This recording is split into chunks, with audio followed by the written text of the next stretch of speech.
subscribe, like, ሄሎ ጤና share ይስጥልኝ እንዴት ናችሁ? በተሰብ ይሁኑ የኔ ፕራም ቲዩብ ተከታታዮች ላይክ ሼር ሰብስክራይብ በማድረግ ቤተሰብ ይሁኑ ቻናልን ያሳድጉ።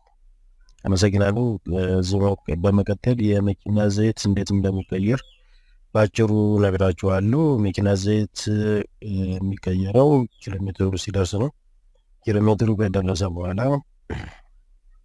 መኪናውን ሌብል ቦታ ላይ በማቆም ስቶኮፓ እንፈታለን ማለት ነው። ከመፍታታችን በፊት ኮንቴነር የዘይት መቀበያ ያው ለኢንቫይሮንሜንታል እንዲጠቅመን ዘይቱን በኮንቴነር እንቀበላለን። ካፈሰስን በኋላ መልሰን እናስራለን። ከዛ የሚያስፈልገውን ዘይት መጠን እንሞላለን ማለት ነው። በዲፕስቲክ ቼክ እያደረግን ሌቭሉ ማኑዋሉን ማናውቀው ከሆነ በዲፕስቲክ ቼክ እያደረግን እናደርጋለን ማለት ነው።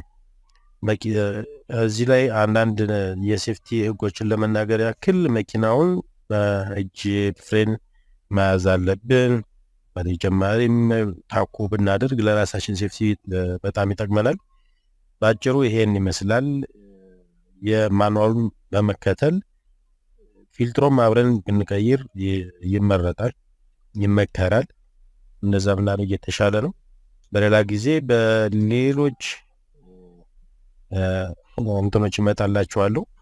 ይሄን ላይክ እና ሰብስክራይብ በማድረግ ቻናልን ያሳድጉልኝ እላለሁ። አመሰግናለሁ ከኔ ጋር ስለቆያችሁ። በቀጣይ በሌሎች ርዕሶች እንገናኛለን። ላይክ አድርጉ።